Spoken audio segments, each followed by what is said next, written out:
Chapter 2. Matthew Cuthbert is surprised. Matthew Cuthbert and the sorrel mare jogged comfortably over the 8 miles to Bright River. It was a pretty road, running along between snug farmsteads, with now and again a bit of balsamy fir wood to drive through, or a hollow where wild plums hung out their filmy bloom. The air was sweet with the breath of many apple orchards, and the meadows sloped away in the distance to horizon mists of pearl and purple, while the little birds sang as if it were the one day of summer in all the year. Matthew enjoyed the drive after his own fashion, except during the moments when he met women and had to nod to them. For in Prince Edward Island, you're supposed to nod to all and sundry when you meet on the road, whether you know them or not.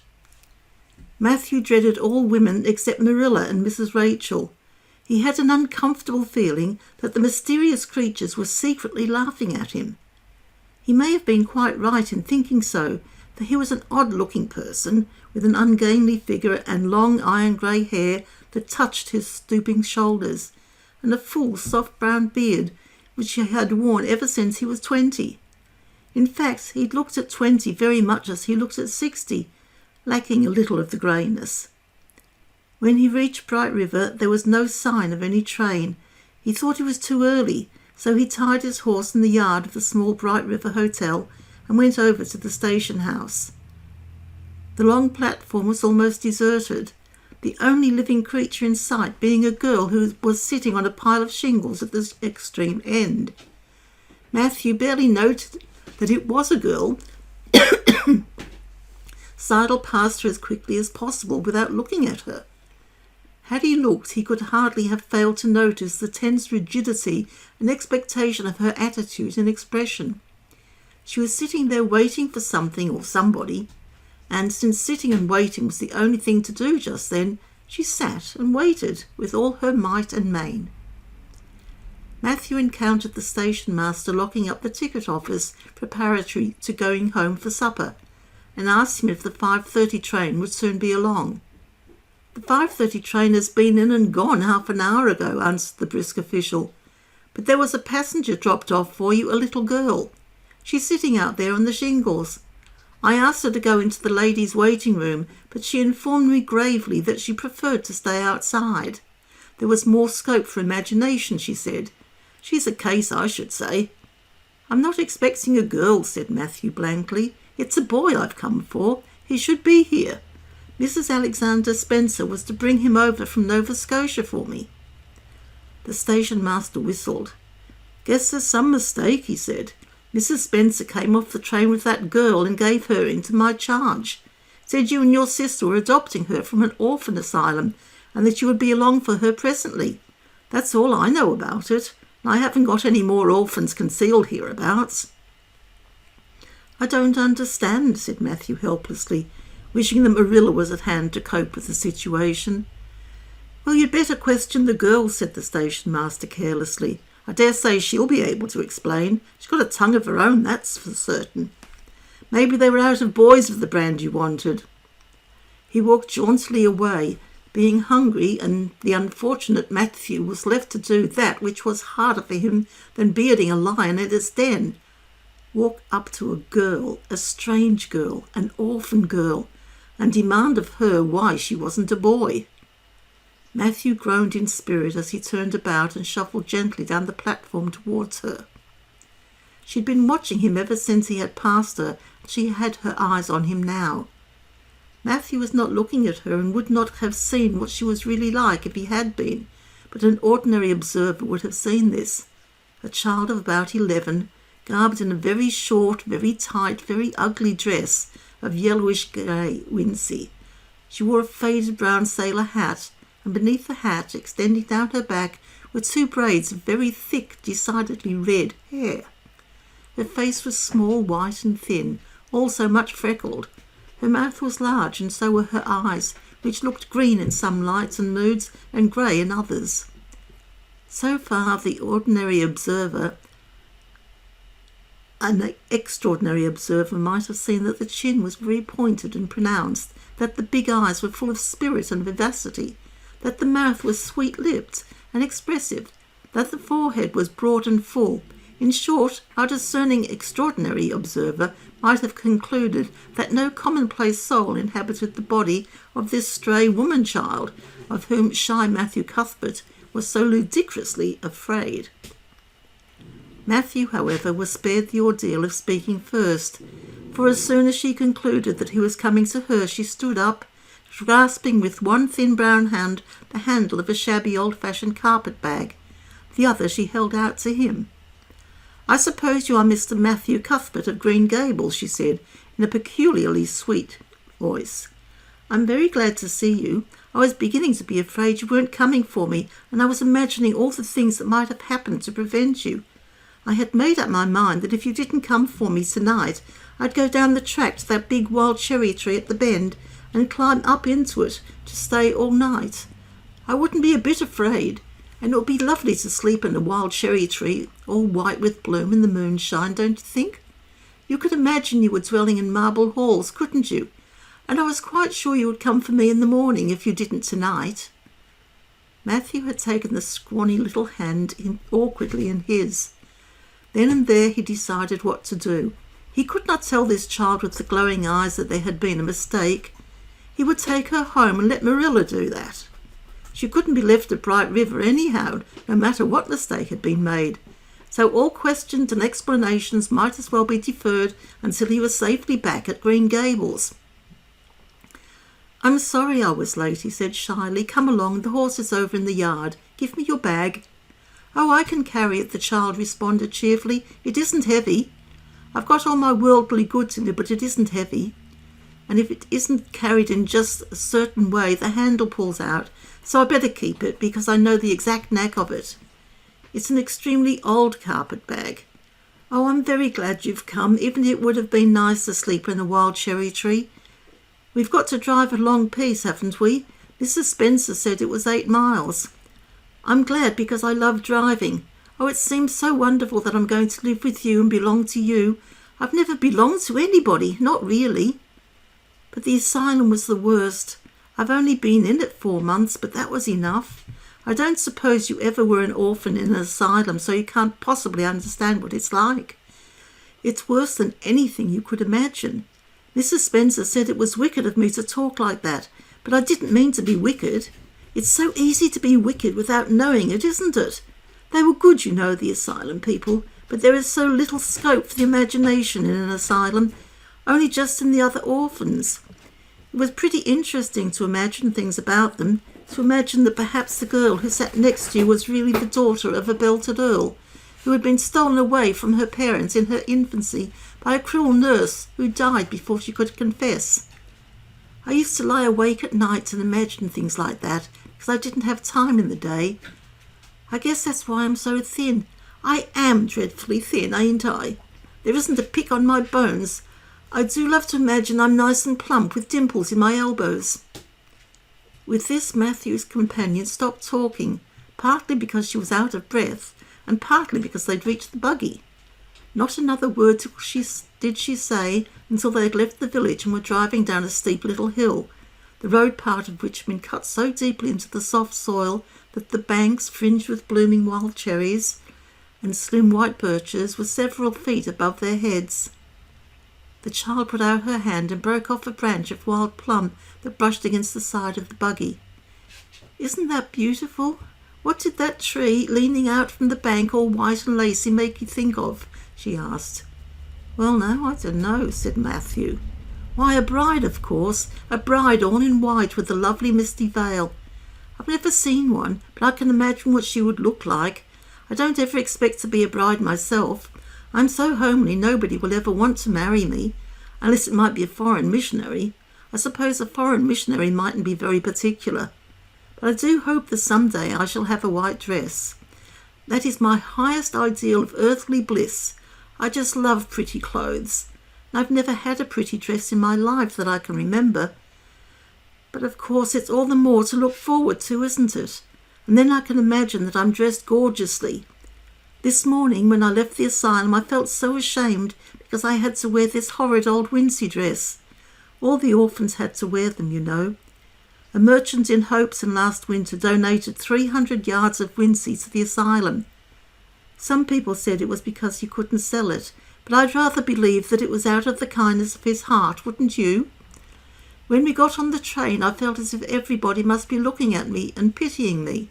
But I just went to work and imagined that I had on the most beautiful pale blue silk dress. Because when you are imagining, you might as well imagine something worthwhile. And a great big hat, all flowers and nodding plumes, and a gold watch, and kid gloves and boots. I felt cheered up right away, and I enjoyed my trip to the island with all my might. I wasn't a bit sick coming over in the boat. Neither was Mrs. Spencer, though she generally is. She said she hadn't time to get sick, watching to see that I didn't fall overboard. She said she never saw the beat of me for prowling about. But if it kept her from being seasick, it's a mercy I did prowl, isn't it?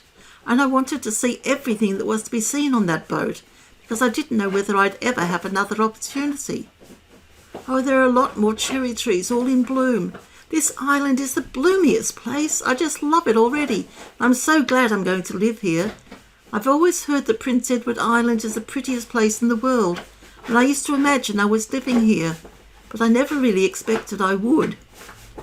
It's delightful when your imaginations come true, isn't it? But those red roads are so funny. When we got into the train at Charlottetown and the red roads began to flash past, I asked Mrs. Spencer what made them red, and she said she didn't know, and for pity's sake not to ask her any more questions. She said I must have asked her 1,000 already. I suppose I had too, but how are you going to find out about things if you don't ask questions? And what does make the roads red? Well, no, I don't know, said Matthew. Well, that is one of the things to find out sometime. Isn't it splendid to think of all the things there are to find out about? It just makes me feel glad to be alive. It's such an interesting world. It wouldn't be half so interesting if we know all about everything, would it? There'd be no scope for imagination then, would there? But am I talking too much? People are always telling me I do. Would you rather I didn't talk? If you say so, I'll stop. I can stop when I make my mind up to it, although it's difficult. Matthew, much to his own surprise, was enjoying himself. Like most quiet folks, he liked talkative people when they were willing to do the talking themselves and did not expect him to keep up his end of it. But he had never expected to enjoy the society of a little girl. Women were bad enough in all conscience, but little girls were worse. He detested the way they had of sidling past him timidly with sidewise glances, as if they expected him to gobble them up at a mouthful if they ventured to say a word. That was the Avonlea type of well-bred little girl. But this freckled witch was very different, and although he found it rather difficult for his slower intelligence to keep up with her brisk mental processes, he thought that he kind of liked her chatter. So he said as shyly as usual, "Oh, you can talk as much as you like. I don't mind."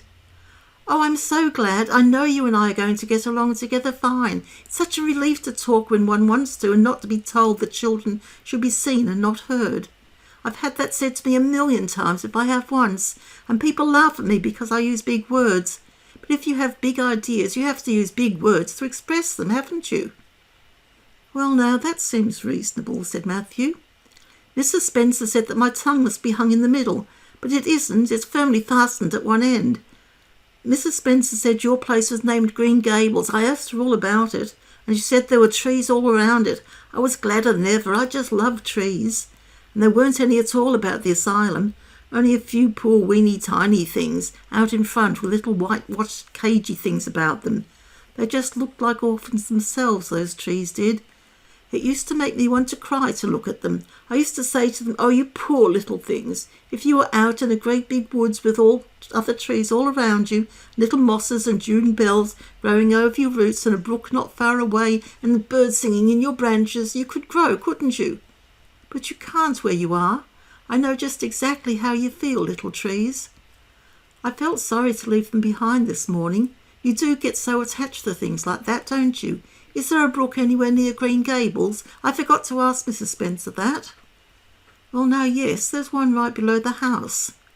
"Fancy, it's always been one of my dreams to live near a brook. I never expected I would, though. Dreams don't often come true, do they? Wouldn't it be nice if they did? But just now I feel pretty nearly perfectly happy. I can't feel exactly perfectly happy because, well, what colour would you call this?" She twitched one of her long, glossy braids over her thin shoulders and held it up before Matthew's eyes. Matthew was not used to deciding on the tints of ladies' tresses, but in this case there couldn't be much doubt. "It's red, ain't it?" he said. The girl let the braid drop back with a sigh that seemed to come from her very toes and to exhale forth all the sorrows of the ages. "Yes, it's red," she said resignedly. "Now you can see why I can't be perfectly happy. Nobody could who has red hair.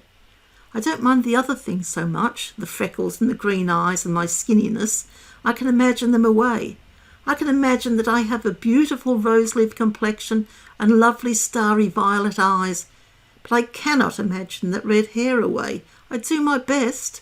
I think to myself, now my hair is a glorious black, black as the raven's wing. But all the time I know it is just plain red, and it breaks my heart. It will be my lifelong sorrow. I read of a girl once in a novel who had a lifelong sorrow, but it wasn't red hair. Her hair was pure gold rippling back from her alabaster brow. What is an alabaster brow? I never could find out. Can you tell me? Well, now I'm afraid I can't, said Matthew, who was getting a little dizzy. He felt as he had once felt in his youth when another boy had enticed him on the merry-go-round at a picnic. Well, whatever it was, it must have been something nice, because she was divinely beautiful. Have you ever imagined what it must feel like to be divinely beautiful? Well, no, I haven't, confessed Matthew ingenuously. I have often. Which would you rather be if you had the choice, divinely beautiful or dazzlingly clever or angelically good? Well, now, I don't know exactly. Neither do I. I can never decide. But it doesn't make much real difference, for it isn't likely I'll be either. It's certain I'll never be angelically good. Mrs. Spencer says, "Oh, Mr. Cuthbert, oh, Mr. Cuthbert, oh, Mr. Cuthbert." That was not what Mr. Spencer had said. Neither had the child tumbled out of the buggy, nor had Matthew done anything astonishing. They had simply rounded a curve in the road and found themselves in the avenue. The avenue, so called by the Newbridge people, was a stretch of road 400 or 500 yards long, completely arched over with huge, wide-spreading apple trees, planted years ago by an eccentric old farmer. Overhead was one long canopy of snowy fragrant bloom. Below the boughs the air was full of purple twilight, and far ahead a glimpse of painted sunset sky shone like a great rose window at the end of a cathedral aisle. Its beauty seemed to strike the child dumb. She leaned back in the buggy, her thin hands clasped before her, her face lifted rapturously to the white splendour above. Even when they had passed out and were driving down the long slopes of Newbridge, she never moved or spoke. Still, with rapt face, she gazed afar into the sunset west, with eyes that saw visions trooping splendidly across that glowing background. Through Newbridge, a bustling little village where dogs barked at them and small boys hooted and curious faces peered from the windows, they drove, still in silence. When 3 more miles had dropped away behind them, the child had not spoken. She could keep silence, it was evident, as energetically as she could talk. "I guess you're feeling pretty tired and hungry," Matthew ventured to say at last, accounting for her long visitation of dumbness with the only reason he could think of. "But we haven't very far to go now, only another mile." She came out of her reverie with a deep sigh and looked at him with the dreamy gaze of a soul that had been wandering afar, star-led. "Oh, Mr. Cuthbert," she whispered, "that place we came through, that white place, what was it?" "Well, now, you must mean the avenue," said Matthew after a few moments' profound reflection. "It's a kind of pretty place." "Pretty? Oh, pretty doesn't seem the right word to use, nor beautiful either. They don't go far enough. Oh, it was wonderful, wonderful. It's the first thing I ever saw that couldn't be improved upon by imagination. It just satisfies me here." She put one hand on her breast. It made a queer, funny ache, and yet it was a pleasant ache. "Did you ever have an ache like that, Mr. Cuthbert?" "Well, now, I just can't recollect that I ever had." "I have it lots of times, whenever I see anything royally beautiful. But they shouldn't call that lovely place the Avenue. There is no meaning in a name like that.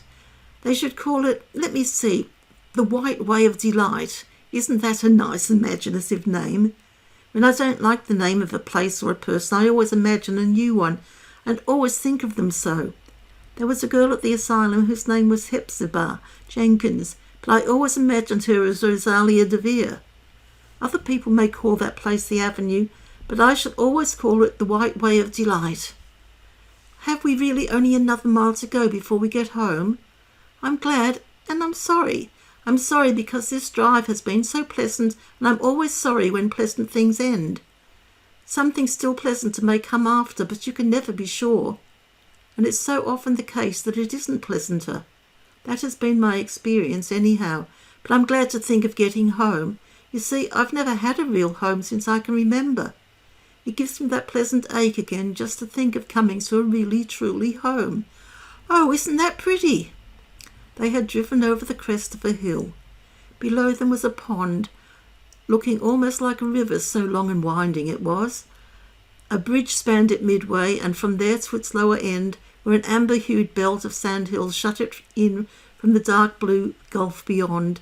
The water was a glory of many shifting hues, the most spiritual shadings of crocus and rose and ethereal green, with other elusive tintings for which no name has ever been found.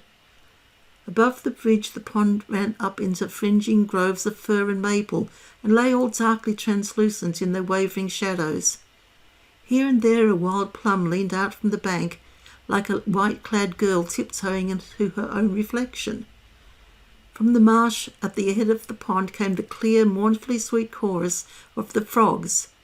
There was a little grey house peering around a white apple orchard on a slope beyond, and although it was not yet quite dark, a light was shining from one of its windows. "That's Barry's Pond," said Matthew. "Oh, I don't like that name either. I shall call it, let me see, the Lake of Shining Waters. Yes, that's the right name for it. I know, because of the thrill. When I hit on a name that suits exactly, it gives me a thrill. Do things ever give you a thrill?" Matthew ruminated. "Well, now, yes, it always kind of gives me a thrill to see them ugly white grubs that's spade up in the cucumber beds. I hate the look of them." "Oh, I don't think that can be exactly the same kind of a thrill. Do you think it can? There doesn't seem to be much connection between grubs and lakes of shining waters, does there? But why do other people call it Barry's Pond?" "I reckon because Mr. Barry lives up there in that house. Orchard Slope's the name of his place. If it wasn't for that big bush behind it, you could see Green Gables from here.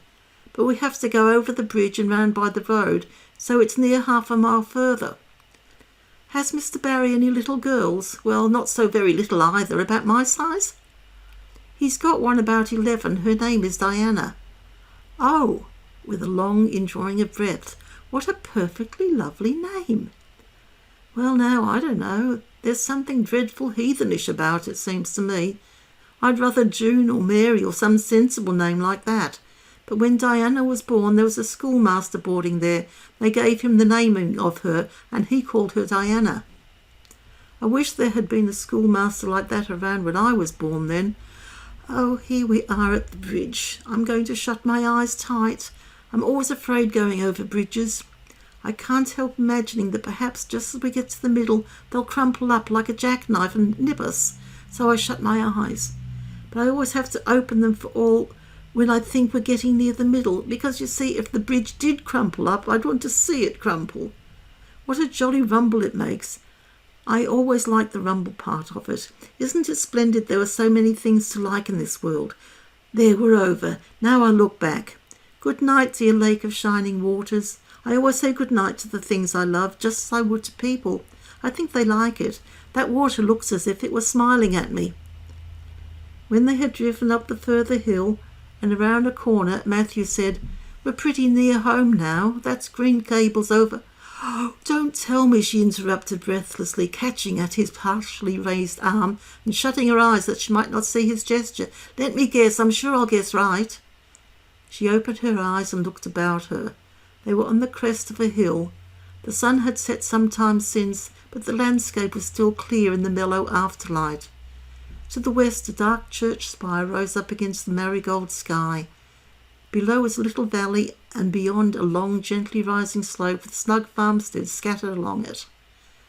From one to another the child's eyes darted, eager and wistful. At last they lingered on one away to the left, far back from the road, dimly white, with blossoming trees in the twilight of the surrounding woods. Over it, in the stainless southwest sky, a great crystal-white star was shining like a lamp of guidance and promise. "That's it, isn't it?" she said, pointing. Matthew slapped the reins on the sorrel's back delightedly. "Well, now you've guessed it, but I reckon Mrs. Spencer described it so as you could tell." "No, she didn't. Really, she didn't. All she said might just as well have been about most of those other places. I hadn't any real idea what it looked like. But just as soon as I saw it, I felt it was home. Oh, it seems as if I must be in a dream. Do you know, my arm must be black and blue from the elbow up, for I've pinched myself so many times today. Every little while a horrible, sickening feeling would come over me, and I'd be so afraid it was all a dream. Then I'd pinch myself to see if it was real, until suddenly I remembered that even supposing it was only a dream, I'd better go on dreaming as long as I could. So I stopped pinching, but it is real and we're nearly home." With a sigh of rapture, she relapsed into silence. Matthew stirred uneasily. He felt glad that it would be Marilla and not he who would have to tell this waif of the world that the home she longed for was not to be hers after all. They drove over Lynn's Hollow, where it was already quite dark, but not so dark that Mrs. Rachel could not see them from her window vantage, and up the hill and into the long lane of Green Gables. By the time they arrived at the house, Matthew was shrinking from the approaching revelation with an energy he did not understand. It was not of Marilla or himself he was thinking, of the trouble this mistake was probably going to make for them, but of the child's disappointment. When he thought of that rapt light being quenched in her eyes, he had an uncomfortable feeling that he was going to assist at murdering something, much the same feeling that came over him when he had to kill a lamb or calf or any other innocent little creature. The yard was quite dark as they turned into it, and the poplar leaves were rustling silkily all around it. "Listen to the trees talking in their sleep," she whispered as he lifted her to the ground. "What nice dreams they must have." Then, holding tightly to the carpet bag which contained all her worldly goods, she followed him into the house.